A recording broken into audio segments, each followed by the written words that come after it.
Estamos começando aqui no canal Arte Agora mais um programa A Política Nua e Crua. Nós começamos, essa semana foi uma semana muito agitada, em termos de parlamento, em termos de ameaças, em termos de exposição dos reais motivos da luta da família Bolsonaro contra o Brasil e contra a soberania nacional. Ou é uma semana em que setores da burguesia se posicionaram de maneira mais clara e objetiva. Então, é uma semana que nos preocupa, e nos preocupou muito. Tá? A começar, e eu vou começar com uma visão de que está muito claro de que a posição em defesa da soberania nacional, que a nossa luta em defesa é fundamental. E nós não podemos esquecer que no próximo dia 7 de setembro, os brasileiros estarão nas ruas em defesa da soberania e da democracia nacionais. Isso é fundamental, nós nos movimentarmos, nós agirmos, nós partimos para a defesa explícita, não só nas redes, mas explícita nas ruas, colocar muita gente nas ruas, para que a gente mostre a importância da democracia e da soberania nacional para o Brasil. Nós não podemos continuar sendo atacados de uma maneira vil, de uma maneira subterrânea e continuarmos tranquilamente achando que tudo é graça, que basta a gente ficar reproduzindo informações que saem no jornal X ou no YZ e ficar mandando entre redes sociais, porque isso não funciona. Nós temos que usar as nossas redes, a nossa capacidade de mobilização para levar a gente para a rua. Isso é que aparece para o mundo. Isso é que mostra para os Trump da vida que não tenham essa disposição toda de vir aqui atacar o Brasil. Aqui não. Aqui o povo brasileiro vai saber defender sua soberania. Chega dessa influência maligna que o imperialismo sempre teve sobre o Brasil. Está na hora de nós estarmos na luta. E na luta nós temos que continuar até que a gente consiga derrotar as pretensões do Sr. Trump em relação aos tarifaços, em relação ao nosso petróleo, em relação às nossas terras raras, e mostrar para ele que isso tudo é produto nosso, é do nosso país, e nós temos que usá-lo da melhor maneira em favor do nosso país, em defesa da nossa tecnologia, da nossa ciência, da nossa inovação e do nosso povo.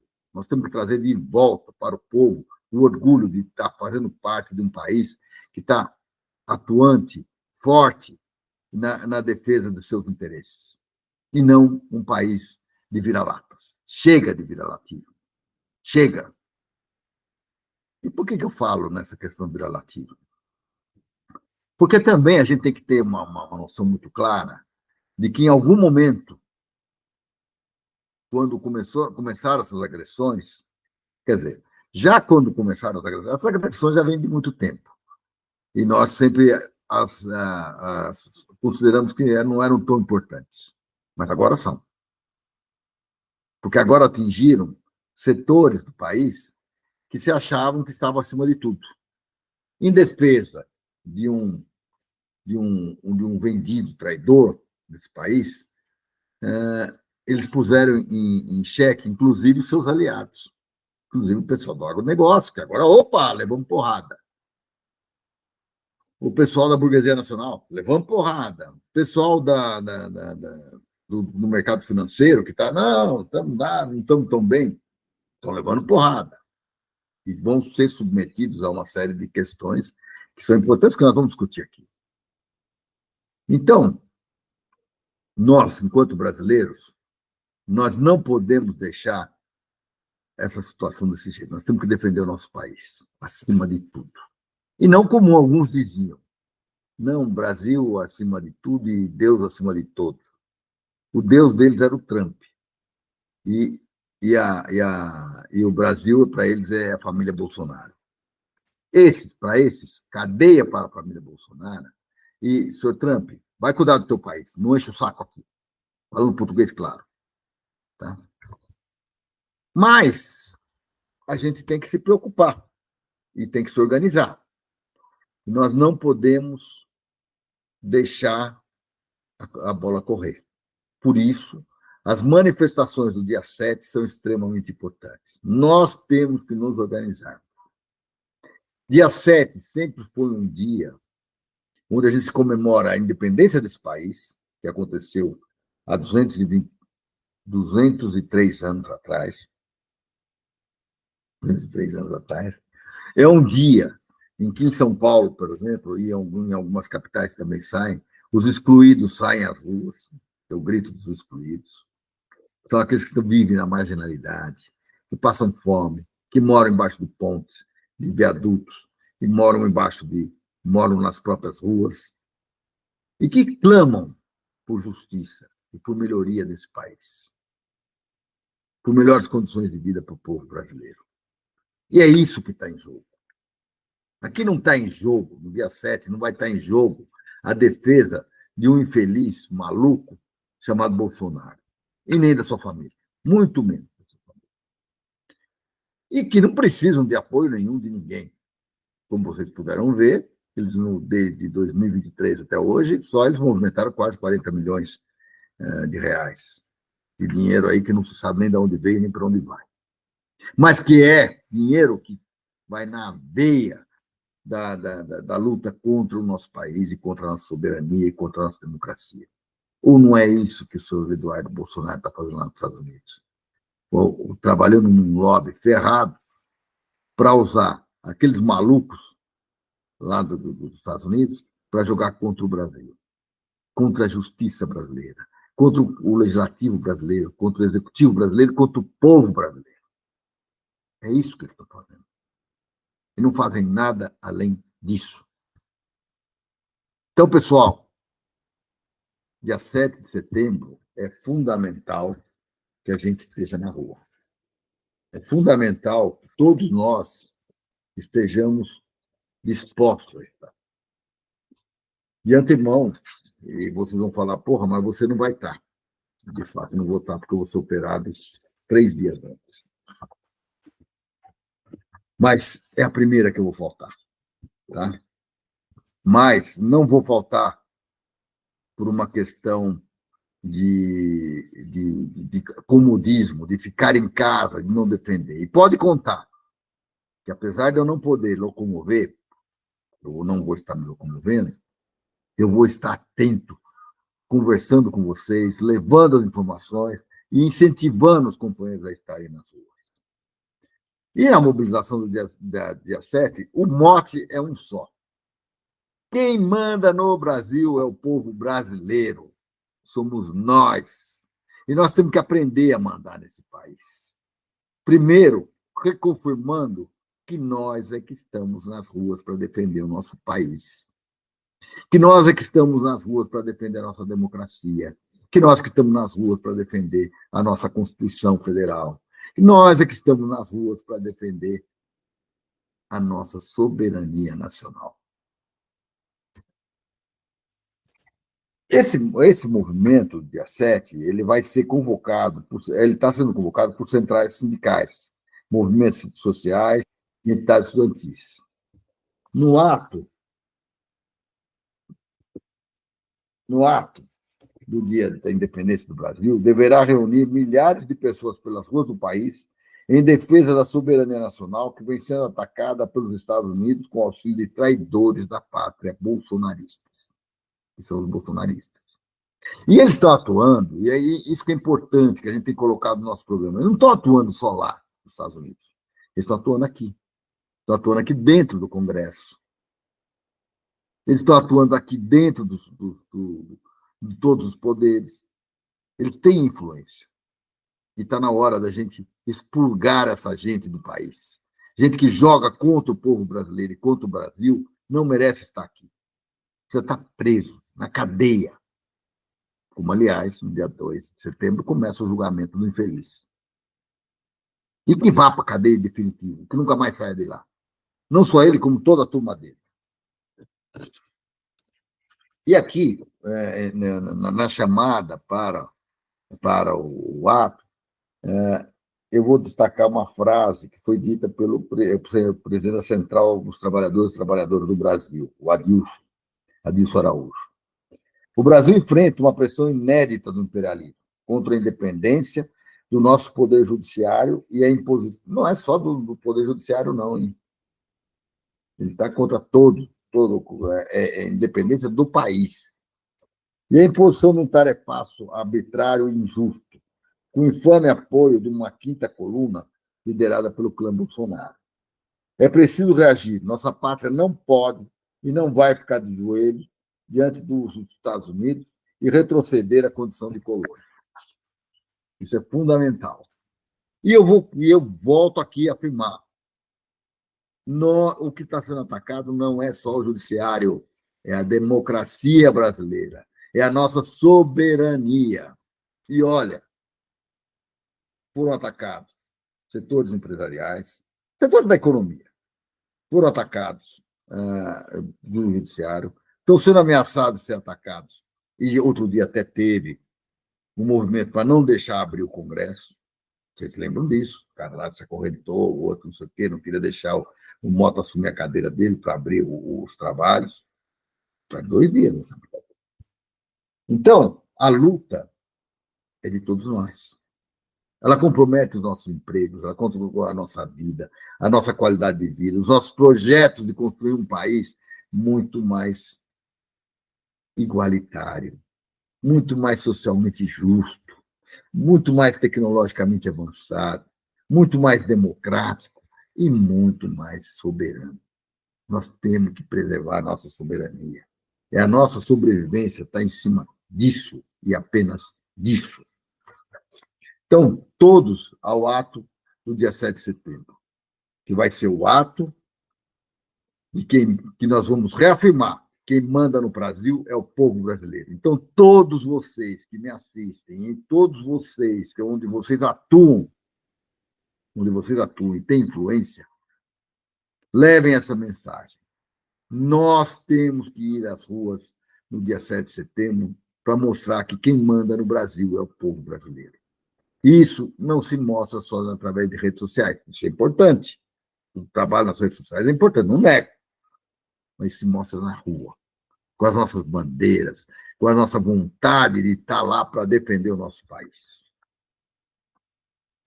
E eu começo o nosso segundo bloco lendo um editorial do Estadão, do dia 22 de agosto de 2025.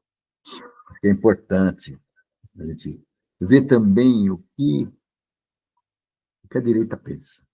Porque o Estadão sempre foi o porta-voz da burguesia nacional. Né? Então, eles colocam o seguinte, e acho que é importante isso aqui: o indiciamento de Jair e Eduardo Bolsonaro pelos crimes de coação no curso do processo de abolição violenta do Estado Democrático de Direito escancarou, de uma vez por todas, aquilo que já estava implícito no comportamento do clã.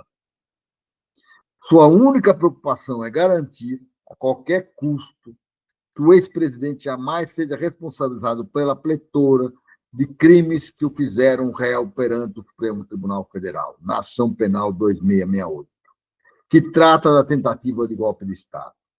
Qualquer outro objetivo, seja de interesse nacional, partidário ou voltado ao movimento político mais amplo, não tem importância para o Bolsonaro e sua turma. Vejam essa frase. A direita já começa a entender que ela tem que agir de maneira independente. Ela quer vir na disputa contra Lula e contra as nossas ideias em defesa do povo brasileiro, e ela já se sente incomodada de estar com o Bolsonaro. Isso é uma importante destruição da estrutura do bolsonarismo e daquela impressão que a gente tinha que eles mandavam no país. Já não estão mandando tanto. Eu acho que isso era a grande burrada deles, foi ter atacado a economia brasileira. Quando eles atacaram, eles atingiram a burguesia nacional, que reage e usa o seu principal meio de comunicação para comunicar isso. Tá?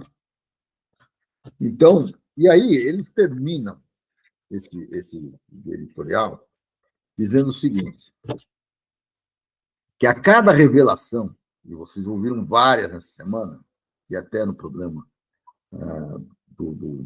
da Adelaide e do Alexandre, que vocês vão ver hoje, provavelmente eles vão pegar cada uma delas, que é a Semana em Revista. E chamo a atenção de vocês para esse programa, que é extremamente importante, que ele pega ponto por ponto. E a cada revelação fica mais evidente que a causa bolsonarista jamais foi a defesa da democracia, da soberania, da liberdade de expressão ou dos idiotas que tomaram Brasília de assalto naquele dia infame. Está dizendo o Estadão. Ou seja, a causa jamais foi, porque eles não sabem o que é democracia. Como é que alguém fala que defende democracia e apoia o Ustra? Um torturador, perverso, que lutou contra. Que torturou muita gente. Eu fui torturado pelo Putin. Então eu posso falar isso. Pessoalmente. Tá? Ele não pode falar que ele não pôs a mão, nunca ele pôs. Tá?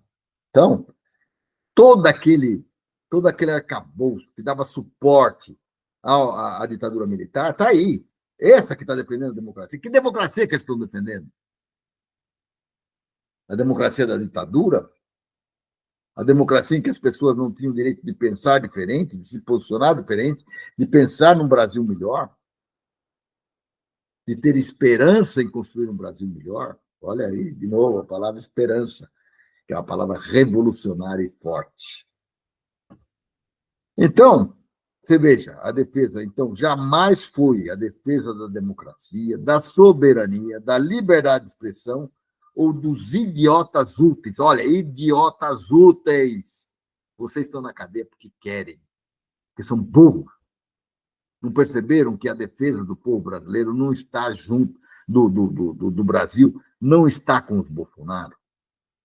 Não perceberam que os grandes ladrões do povo brasileiro são os Bolsonaro? Será que nem com os 40 milhões que eles tiveram agora, nos últimos 2 anos, que se mostram movimentos que estão se dizendo de lavagem de dinheiro e tudo mais, vocês não perceberam isso? Eles movimentam quantias enormes de dinheiro. Isso é o que pegou. E o que não pegou? E o que aconteceu durante o governo deles? Que conversa mole é essa de que eles são honestos? Aonde? Não só não são honestos, já nos princípios básicos. Defender a família Bolsonaro é que se defende. E aquela família que a gente viu pelos diálogos, completamente destruída, um correndo, comendo uma coisa contra o outro, desrespeito de filho para pai, de pai para filho, o diabo. Que família é essa? Que família é essa? Que família é essa? É família que luta para ter vantagens pessoais, mas que se desrespeita no dia a dia. Esse não é um exemplo para o povo brasileiro. Isso não é um exemplo para nenhuma religião brasileira. Defende o diabo que defende. É isso que eles defendem. Quem apoia a tortura, quem apoia a destruição das famílias, quem apoia tentativas de explosão de aeroporto, quem apoia golpes de Estado, não está apoiando nem a família, nem o país, nem nada, está apoiando o diabo. Já que vocês querem falar essa linguagem, é isso. Olhem para o mito e vejam o diabo na sua frente. É um mito do diabo. É isso. É neste contexto. Trata-se de um projeto de autopreservação familiar que explora seguidores e sacrifica o Brasil. Entendeu? Tanto faz quem são, como diz aqui os idiotas úteis que foram lá no dia 8. Para eles não querem saber. Eles querem resolver o problema do Bolsonaro e da gangue dele. Eles querem continuar roubando nesse país, e roubando muito. Aliás, façam uma conta, vocês mesmos. Um capitão reformado, que foi deputado lá ganha 30 e poucos mil, sei lá, 40 mil, 30 mil. Como é que ele consegue amelhar fortunas que ele tem? Pagar imóveis em dinheiro? Será que vocês nunca pararam para pensar nisso? Se a gente olha gente da classe média, porque se você considerar um deputado que não tem herança, que não veio, que não foi sustentado por lobbies, grandes lobbies, e recebeu grandes benefícios, e não roubou, ele está passando fome. Ele não está passando fome, vamos dizer assim. Ele tem a sua casa, ele tem seu meio de vida, ele tem seu meio de sobrevivência. Mas ele não tem o poder econômico para essa família dele. E que ela amealhou, fazendo o quê? Roubando com rachadinha, roubando nessas estruturas de governo, nessas vendas de grandes estatais, como a Eletrobras, Companhia Bela, né? Ou o próprio Tarcísio aqui em São Paulo, venda da Sabesp. Tudo isso flui corrupção. Você deixa de defender o seu país para fluir corrupção. É nesse contexto que os verdadeiros conservadores, agora aqui é o Estadão se defendendo. Está vendo? Olha, ele é o conservadores. Aqueles que repudiam a ruptura e prezam as instituições democráticas, olha, Estadão, o que você está dizendo, hein? Devem avaliar a conveniência de permanecer ao lado de um golpista desqualificado como Jair Bolsonaro. Você vê que aqui já é um movimento da burguesia de se afastando do Bolsonaro. Com tudo o que se sabe, só o fanatismo explica a fidelidade canina de alguns ao mito. Lideranças com pretensões eleitorais que se consideram decentes não podem continuar a se associar a um clã que já demonstrou ser capaz de trair os interesses mais vitais do país em troca da liberdade do líder da facção. Isso aqui é um recado do Estadão para o senhor Tarcísio, porque o candidato da direita é o representante do bolsonarismo em São Paulo, que é o senhor Tarcísio. Então, o que eles dizem aqui? Lideranças com pretensões eleitorais que se consideram decentes não podem continuar a se associar a um clã que já demonstrou ser capaz de trair os interesses mais vitais do país em troca da liberdade do líder da facção. Primeiro, eles colocaram o Bolsonaro como líder de facção. Segundo, eles dizem que lideranças com pretensões eleitorais que se consideram decentes. Desde quando o Tarcísio é decente? E a liderança? Primeiro, ele não é liderança, segundo, não. Agora, ele é governador de um estado importante, o estado de São Paulo. Isso eu não nego, não nego. Mas daí a querer fazer uma figura importante, vai muita diferença, vai muita distância. Né? E o que a burguesia nacional está dizendo aqui? Tarcísio, se afasta. Nós queremos te apoiar. É isso que eles querem. Nós queremos te apoiar. Nós queremos te eleger presidente.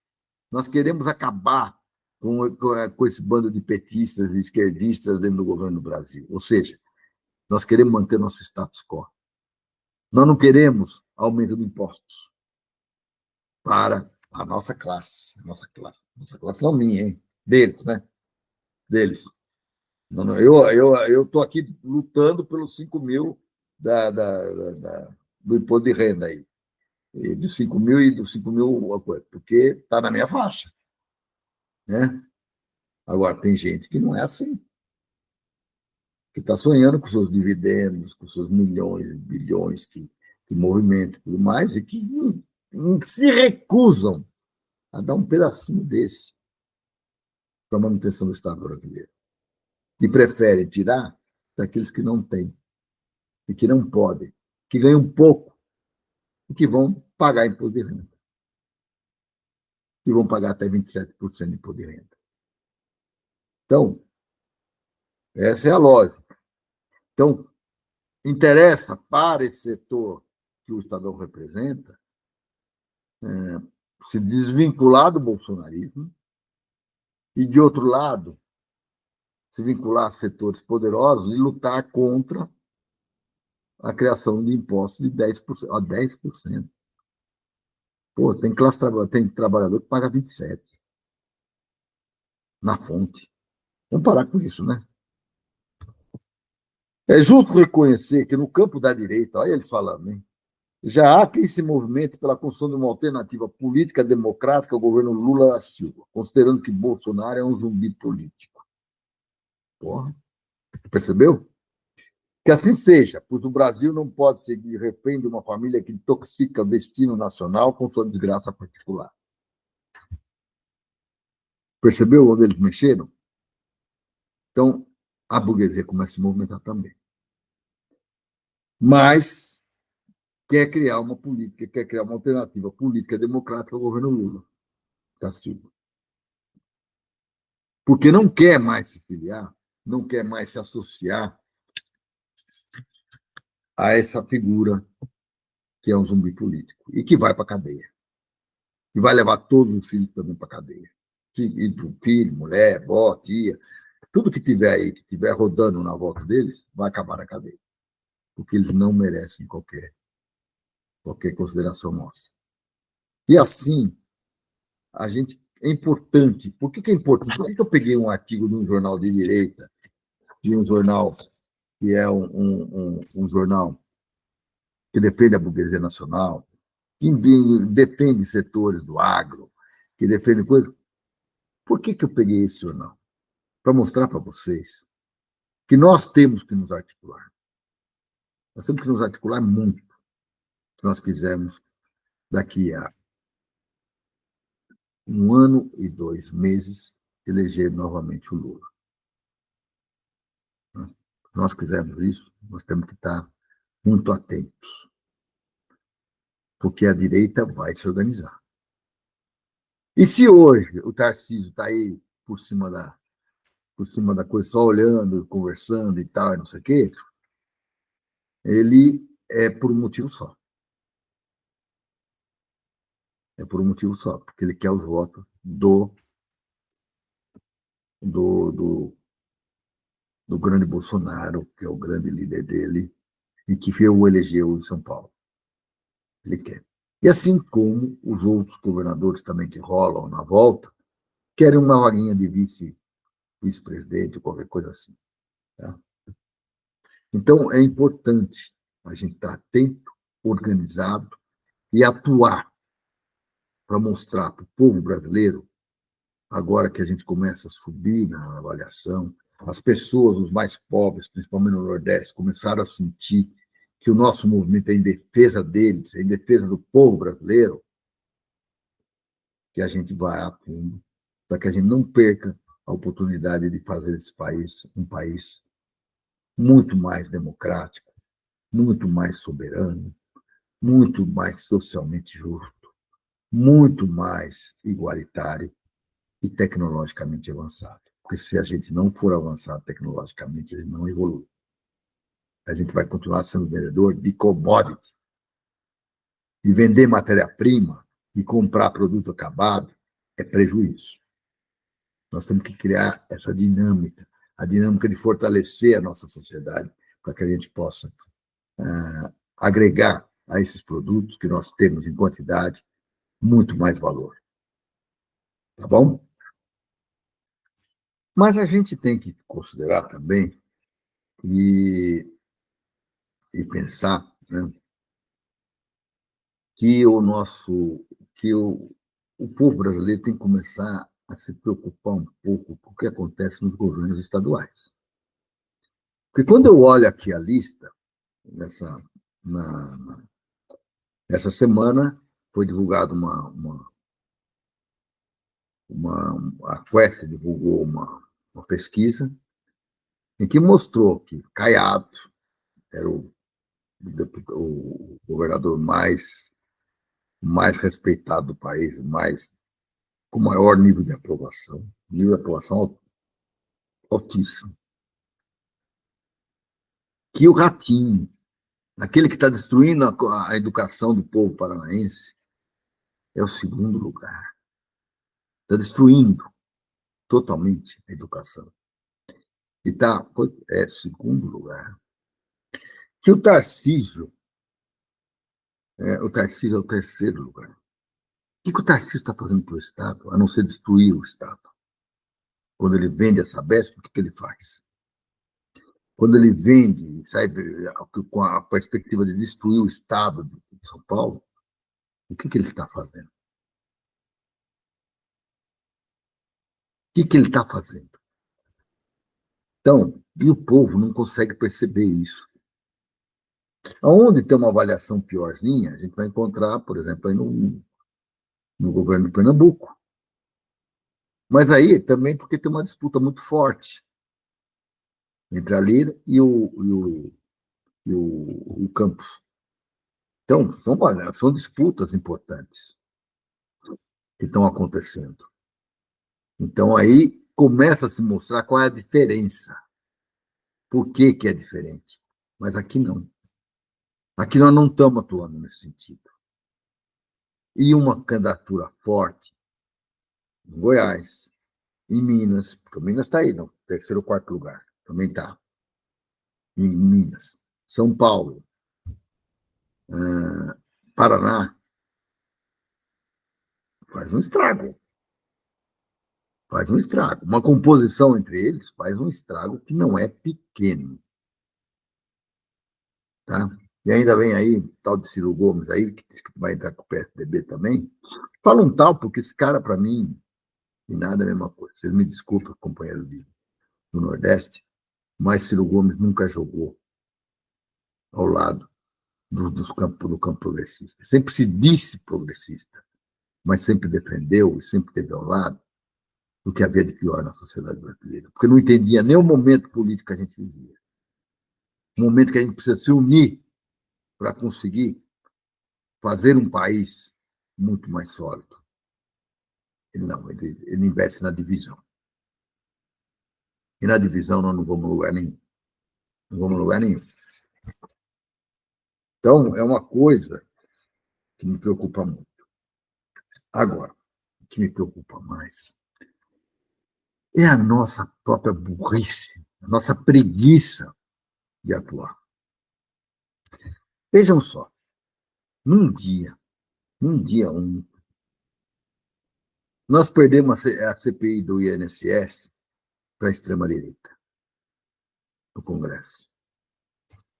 Por quê? Porque o líder lá do coisa chegou tarde na reunião, porque o outro não sei o quê, cheio de desculpas por quê. Mas fato é,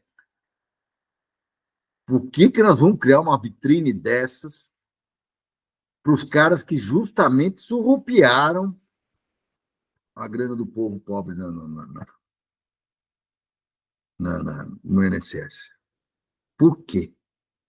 Por que nós vamos permitir que essa gente venha distorcer os fatos e criar uma narrativa que vai nos colocar não como quem descobriu e barrou essa roubança que tinha contra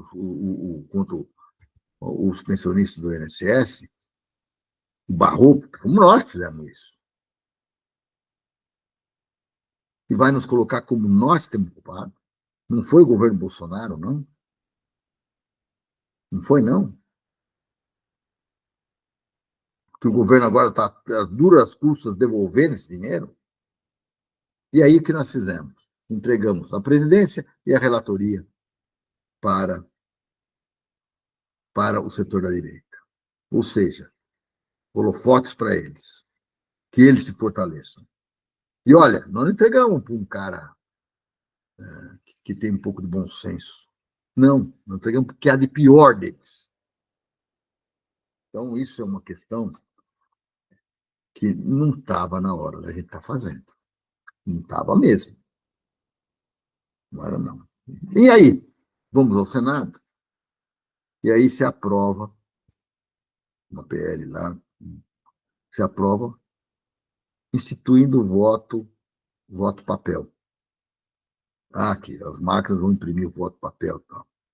Que é uma coisa totalmente roubável, é uma questão que pode ser destruída, e depois criar o conflito.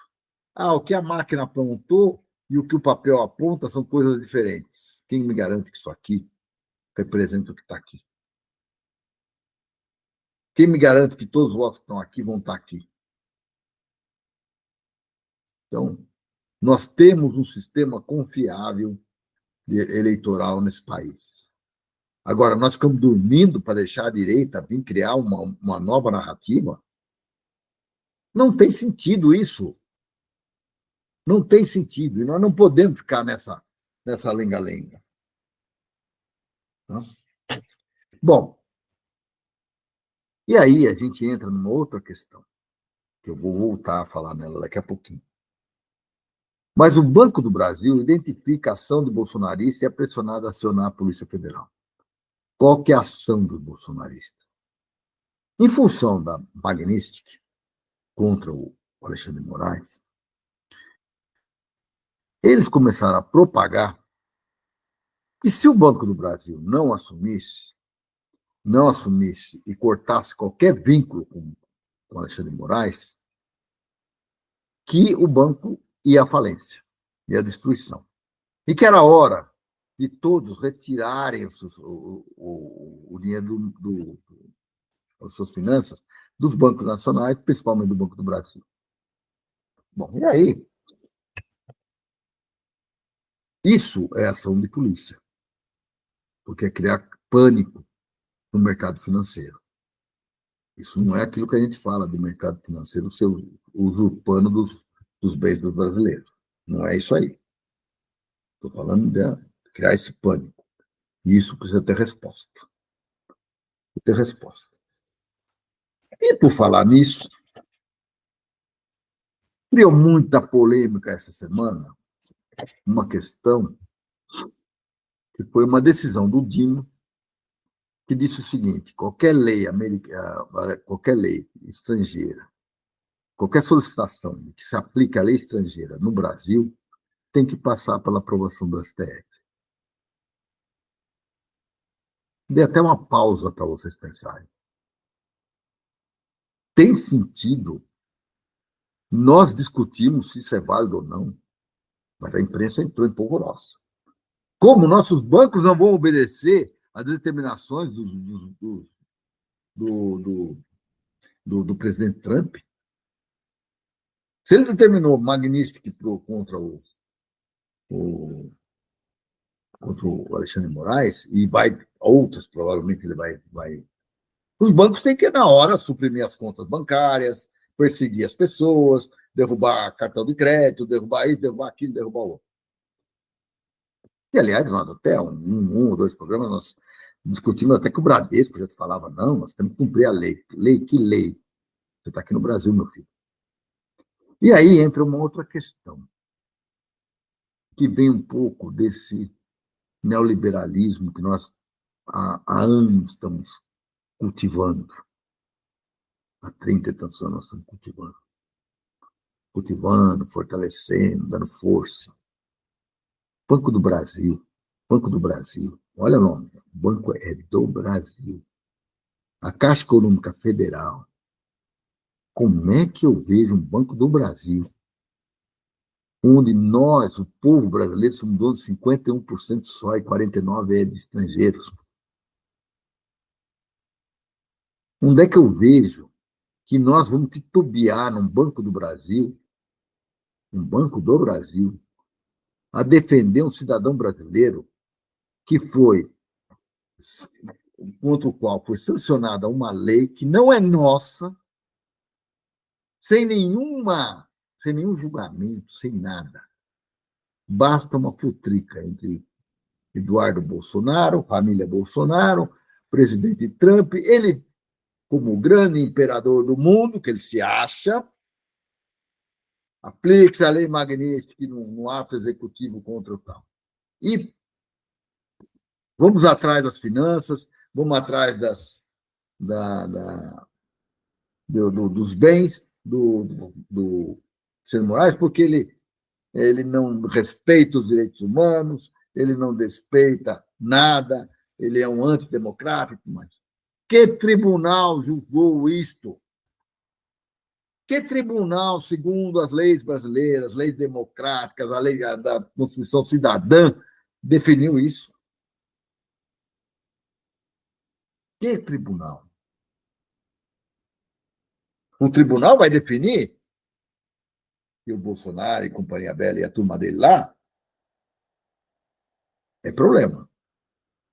Que jogam contra a democracia, que jogaram que chegaram a planejar assassinato de pessoas que foram legitimamente eleitas para que não tomasse posse, que eles dessem um golpe.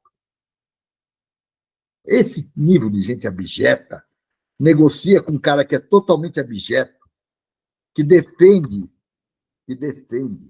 as atitudes de Israel contra Gaza, que põe lei magnífica, que botou, primeiro foi o Alexandre de Moraes, que inaugurou a lei, botou contra 4 juízes, e aí, que julgavam aquele assassino do Netanyahu, julgavam ele. O que é isso? Onde nós estamos? E aí vem manchete do jornal nessa semana. Bancos perderam 40 bi num dia. Perderam naquele dia, no dia seguinte recuperaram tudo. Porque, no fundo, é jogo que eles mesmos fazem. É o perigo do mercado. O mercado influenciando a política brasileira. Olha, aconteceu, a desgraça vem aí. Não, não veio desgraça nenhuma. E nem vai vir. E banco brasileiro, seja ele Itaú, seja Bradesco, seja quem tiver aqui, tem que respeitar as leis brasileiras. Não pode ser diferente. Por isso, Banco do Brasil, abre os olhos. Você está fazendo um papel pior, você, que hoje é administrado pelo Banco Brasileiro, que nós temos ainda 51% das suas ações, por enquanto. E isso a gente fez, olha, nesse neoliberal. A gente fez isso com a Petrobras. Petrobras nós temos 50,26%. O que é isso? Nós destruímos empresas genuinamente brasileiras que exercem um poder fundamental na defesa do povo brasileiro, transformamos elas em empresas do mundo, obedecendo a quem? A interesses do mundo lá de fora.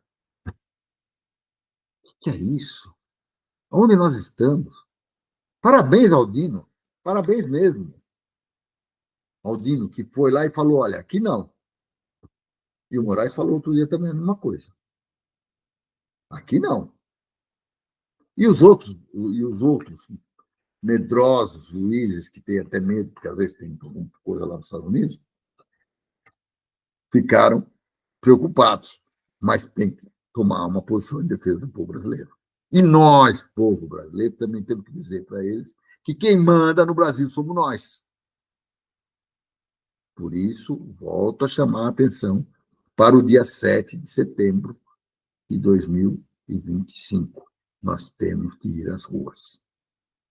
Não vamos dar força para o bolsonarismo, não. Vamos dar força para nós.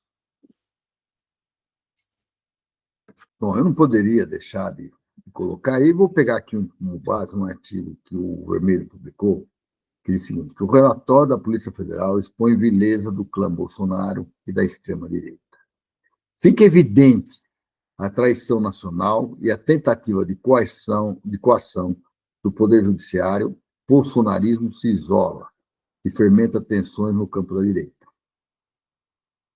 As recentes revelações da Polícia Federal sobre o grupo de golpistas liderado pelo ex-presidente Jair Bolsonaro jogam por terra qualquer contestação aos procedimentos da justiça para julgá-los e puni-los. Tá? Joga mesmo. Acho que foi até muito bem feito que a Polícia Federal divulgou esses relatórios. Para o povo começar a entender o que se trata.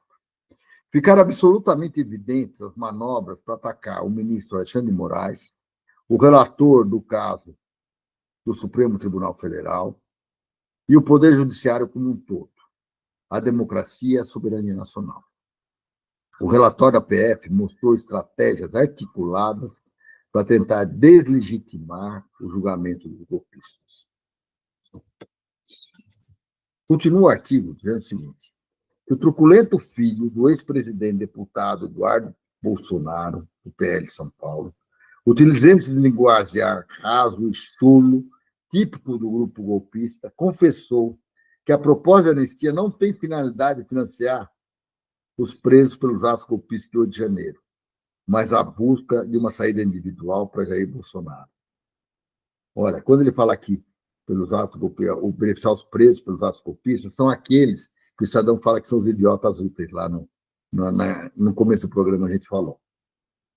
Se a anistia light, segundo suas palavras, for aprovada, o ex-presidente não teria mais amparo dos Estados Unidos.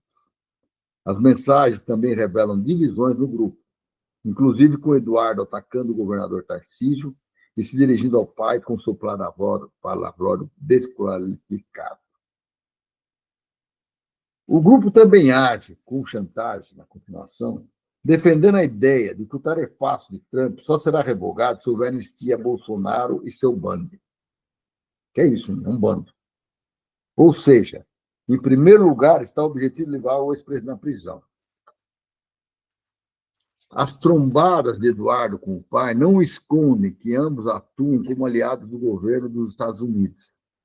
Nos ataques ao Brasil, uma ação que traz prejuízos consideráveis para empresas e empregos. Conduta, sem dúvida, de lesa pátria. Que é isso que ele é, um lesa pátria. E deve ser julgado por isso. São atitudes que demonstram até onde vai a vileza do grupo, expondo a sordidez do pastor Boquerroto, a disfarçatez do Eduardo e o jogo sujo de Jair Bolsonaro, posturas com a gravidade e traição nacional, de conluio com uma potência estrangeira para ingerência e autoritarismo como o tarifaço de Trump e seus rompantes contra a democracia e a soberania do Brasil. Essa conduta joga por terra o moralismo e o patriotismo apregoados aos quatro ventos pela extrema-direita. O clã Bolsonaro e seus comparsas. Ao expô-lo sem essa máscara, fica explícito, para além do caráter pútrido, a condição de verdadeiros agentes de uma potência estrangeira contra os interesses nacionais. A pantomima se manifesta também pelas negociatas de Bolsonaro, que recebeu 30,5 milhões em um ano, segundo o relatório da Polícia Federal, com base em dados do Conselho do Controle das Atividades Financeiras. Ou seja, golpismo com financiamento de fontes que precisam ser esclarecidas, por ser um recurso espuro destinado a atentados ao Estado Democrático de Direito, à soberania nacional, ao desenvolvimento do país e aos direitos do povo. O momento é grave, e eu concordo com isso, e exige firmeza de propósito, ações unitárias e amplas em apoio ao governo do presidente Lula, que, conforme mostram as pesquisas, melhora significativamente sua popularidade, resultado de atitudes acertadas e assertivas no curso da luta política do país. Essa postura de Lula abre caminho para a recomposição da base governista do Congresso e para a reconstrução da aliança ampla visando a disputa de 2026. Ao mesmo tempo, é preciso respaldar o STF para que a justiça se faça. Basta Bolsonaro e os demais integrantes do núcleo crucial da organização criminosa merecem e precisam de uma punição rigorosa para que não venham praticar novas tentativas de golpe de Estado. Vou repetir essa última frase. Ao mesmo tempo, é preciso respaldar o STF para que a justiça se faça. Bolsonaro e os demais integrantes do núcleo crucial da organização criminosa merecem e precisam de uma punição rigorosa para que não venham praticar novas tentativas de golpe de Estado. Entendeu? É isso que nós vamos fazer. Acho que esse artigo está muito bem feito. Né? Está muito bem feito. E, aliás, companheiros aí de Recife, onde está a sede do Arte Agora, o Dirceu vai estar aí na semana que vem, junto com a Luciana Santos, com o Pedro Campos e a Simone Tebet, vão estar discutindo uma série de questões que envolvem política. E, em depoimento aqui, vou pegar essa frase do Dirceu. A defesa da soberania está diretamente ligada a esse projeto de desenvolvimento nacional, a reindustrialização do Brasil, a construção de uma nova indústria, ao PAC e também a transição energética. Porque sem uma revolução tecnológica não haverá projeto de desenvolvimento nacional. E aqui é importante eu falar com os nossos companheiros engenheiros, que é uma boa parte dos nossos ouvintes, para essa frase. Porque nós sempre falamos assim: não há desenvolvimento sem engenharia e não há engenharia sem desenvolvimento. Essa frase virou um mantra entre as forças progressistas do movimento da engenharia. E aí vem o Dirceu e diz uma coisa que é óbvia e que está dentro desse contexto, que a defesa da soberania está diretamente ligada a esse projeto de desenvolvimento nacional. É isso que nós temos que lutar. E aí todas as forças, independente de suas profissões, inclusive da engenharia, temos que estar ligados a esse, e contribuirmos para esse projeto de desenvolvimento nacional. E esse projeto de desenvolvimento nacional passa pela reindustrialização do país, para a construção de uma nova indústria, pelo PAC e pela transição energética. Não dá para a gente fechar isso, fechar os olhos para isso. Se a gente não fizer uma revolução tecnológica, por isso que eu agreguei naquela frase que eu falo sempre: um Brasil democrático, soberano, socialmente justo, igualitário e tecnologicamente avançado. Por quê? Se nós não tivermos uma revolução tecnológica, não haverá projeto de desenvolvimento nacional. E isso implica nós investirmos na educação, na formação do nosso povo, no desenvolvimento tecnológico, no apoio aos nossos cientistas, à nossa indústria e ao nosso desenvolvimento. Isso é fundamental. Nós não passamos por nenhum programa nosso sem que a gente discuta esse genocídio absurdo que está sendo praticado por Israel contra o povo palestino. E aí essa semana, veio o Israel e falou assim: não, ela não tem problema nenhum, ela não tem fome nenhuma, que papo furado é esse? O Israel, você não bombardeou os campos lá onde estavam plantando? Você está permitindo a entrada de caminhões com ajuda humanitária? Você não está bombardeando as filas de palestinos desesperados atrás de um pouquinho de comida? Demorou, hein? Demorou, mas a ONU reconheceu. Reconheceu que 20% do enclave que está ali na região de Gaza enfrenta fome extrema e que a crise deve se expandir para outras regiões até setembro. 500 mil palestinos vivem em condições catastróficas, caracterizadas por miséria, fome extrema e risco elevado de morte. Está na maior faixa, na faixa 5, que é a maior da escala internacional de segurança alimentar. Está lá. E aí, quando eles levam em conta, o que eles estão discutindo? E acho que é importante você saber disso. Estão dizendo o seguinte, que ao menos 20% dos homicídios enfrentam falta extrema de alimentos.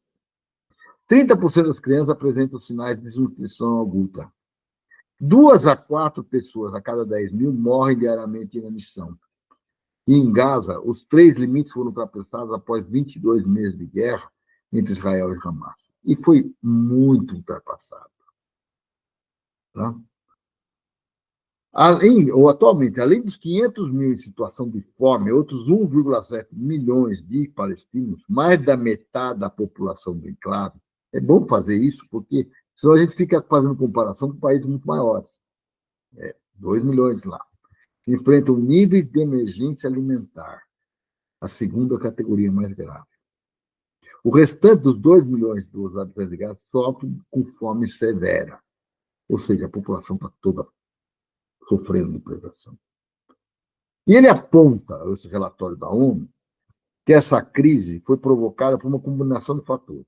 Intensificação dos combates, restrição imposta por Israel à entrada de ajuda humanitária, colapso do sistema de saúde, que foram todos bombardeados, estupiados, saneamento e abastecimento, destruição da agricultura local, repetidos deslocamentos forçados da população, que hora vai para o sul, hora vai para o norte, ela volta e tal.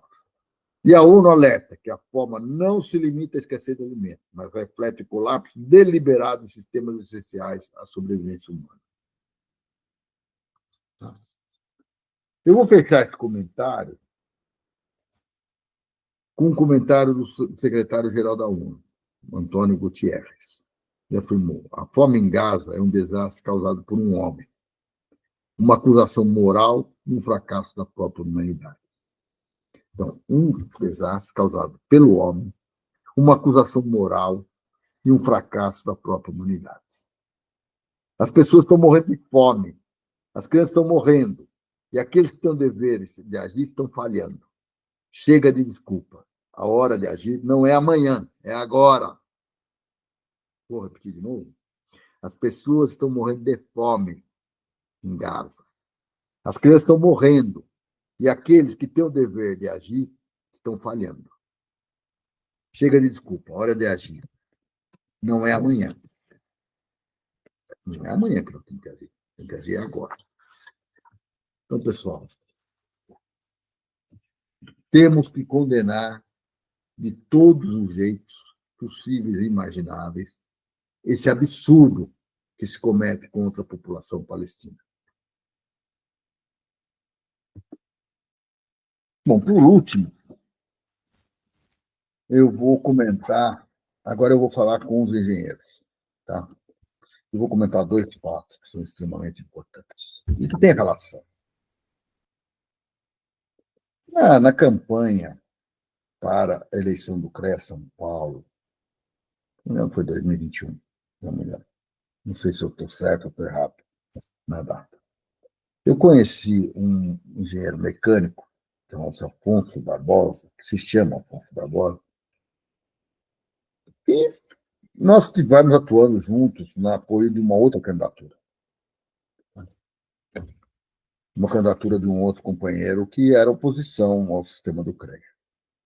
E o Alfonso chamou muito a minha atenção, porque pela facilidade com que ele tinha de trabalhar os dados, de pegar dados, fazer investigações nos dados do próprio CREA, que normalmente são escondidos, bagunçados. Ele tinha essa facilidade, ele tem essa facilidade. E ele conseguiu extrair dali uma série de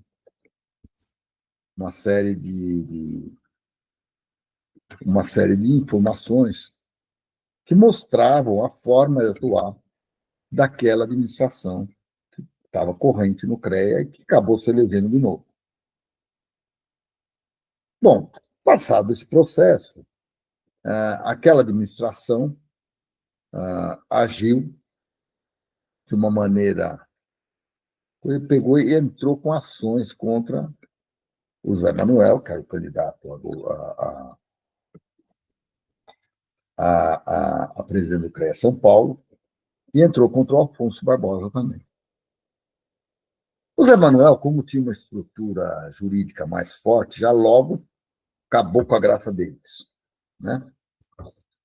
E o Alfonso foi ali a duras penas ganhando uma ação atrás da outra.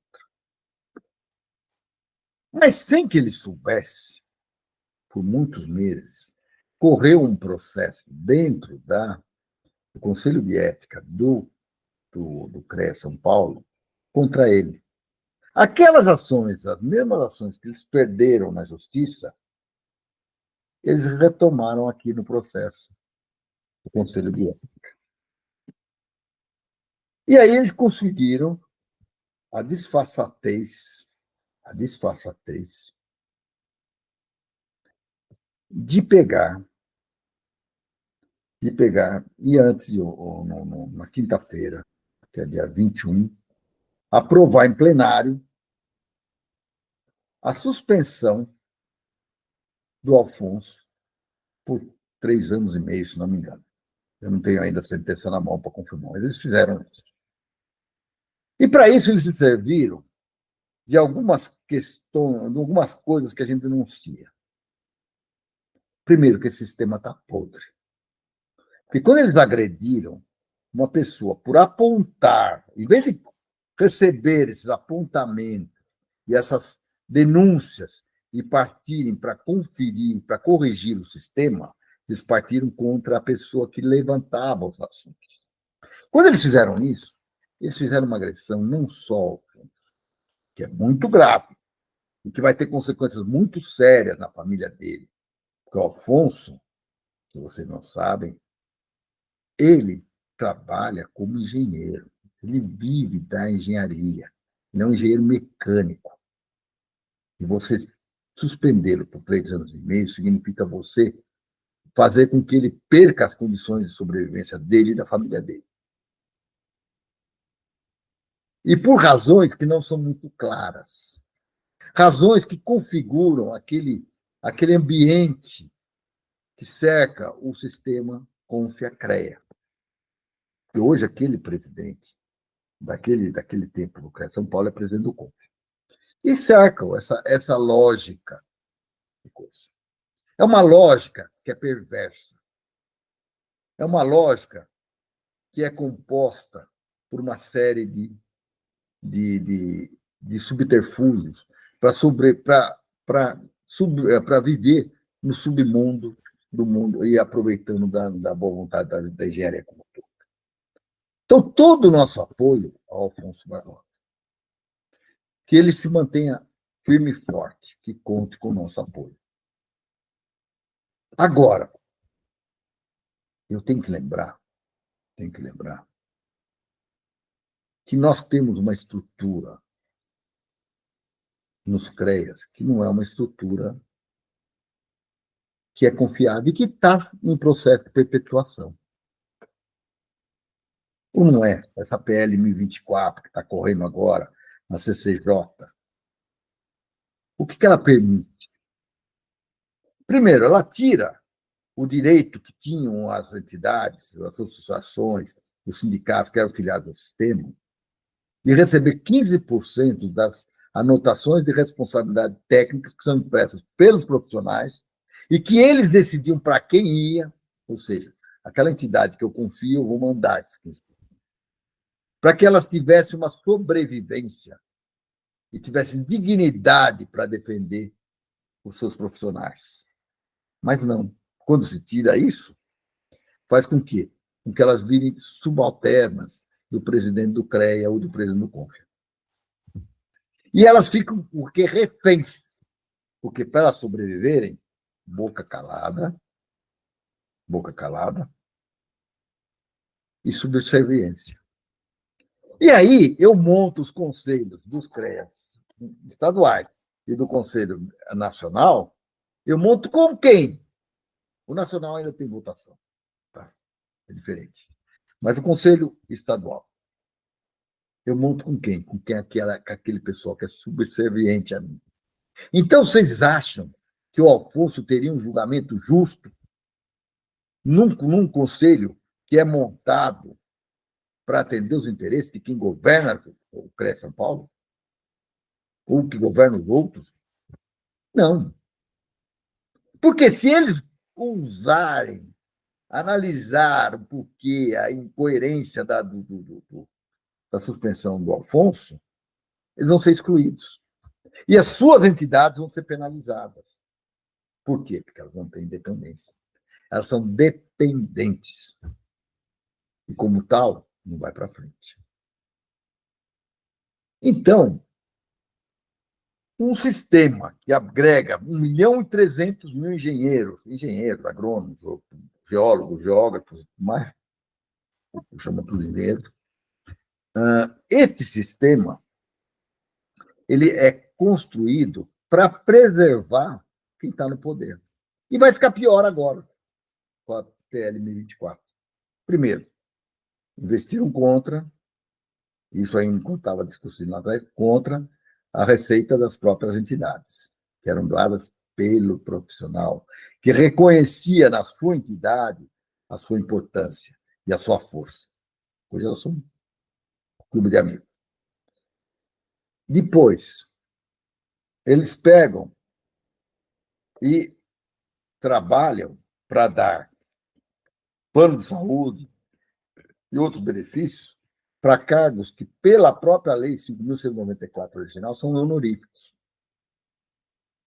E, com isso, eles estabelecem o quê? Aquele vínculo de burocratas que vão ficar rodando em volta e vão usar dos benefícios de reeleições infinitas, com aumento de mandato. Eles queriam ampliar, inclusive, agora que foram eleitos. Isso eles não conseguiram ainda. Eles realmente eles querem o quê? Eles querem se perpetuar. E não querem quem vá denunciá-los. Denunciá-los. Como o Zé Manuel, por exemplo, que denunciou, por exemplo, a entrega, observem bem, a entrega de 5 imóveis localizados em áreas nobres de São Paulo, Faria Lima, Rebouças, né, para uma empresa que faria a nova série do CREA São Paulo. Com um detalhe, não tinha projeto nenhum. Eu dei para eles. E era esse o plano. E quem que aprovou? Aquele conselho dos amigos e dos subservientes. Se não fosse a interferência do Zé Manuel e a perseverança dele, por isso que eles não se metem muito com ele, que ele tem estrutura jurídica que dá apoio para ele adequado, ele ganhou lá no STJ, revertendo todo esse processo. Isso eu estou dando um exemplo do que seria um puta escândalo. E que era uma manobra, uma maracutaia, que foi feita quando? E era feita quando? Nas vésperas da eleição de 2023. Então, isso. O Alfonso não tem essa estrutura, mas tem o poder da rede. Ele usa muito bem esse poder da rede. E ele denuncia tudo e qualquer mal feito que seja feito contra o CREA. E nós não vamos respeitá-lo? E não vamos dizer que a agressão a ele foi uma agressão a todos nós, engenheiros? Independente de que estado a gente esteja, nós não podemos fechar os olhos a esse tipo de coisa. Nós não podemos, nós temos que ser solidários e denunciar que nós não podemos continuar com um sistema que seja manobrável para atender interesses de alguns. Como, por exemplo, o caso, se você observar, a família que está dominando o CREA São Paulo e o Confia já há muitos anos. Então, todo cuidado é pouco. Nós temos que nos defender. E nós temos que defender que os nossos conselhos defendam os engenheiros. O Alfonso não foi julgado por imperícia técnica, por danos à sociedade, por uma série de coisas que a gente acredita. Ele foi julgado porque ele ousa falar contra esses desmandos que são feitos, contra o sistema do Confia-CREA. Então, desculpem os meus ouvintes, que normalmente são de diversas áreas, mas tem muitos engenheiros, eu não poderia deixar de passar em branco essa questão. E aqui, com isso, a gente termina mais um programa A Política Nua e Crua. Voltaremos na próxima semana. Estou organizando um programa um pouco maior com debate. E vamos trabalhar. Para que a gente não perca a esperança nesse país. Lembre-se, a esperança é revolucionária. Nós temos que lutar e ter esperança para construir um país muito melhor. E todos nós, engenheiros, médicos, advogados, temos como objetivo, como padrão, como luta, defender um país de futuro.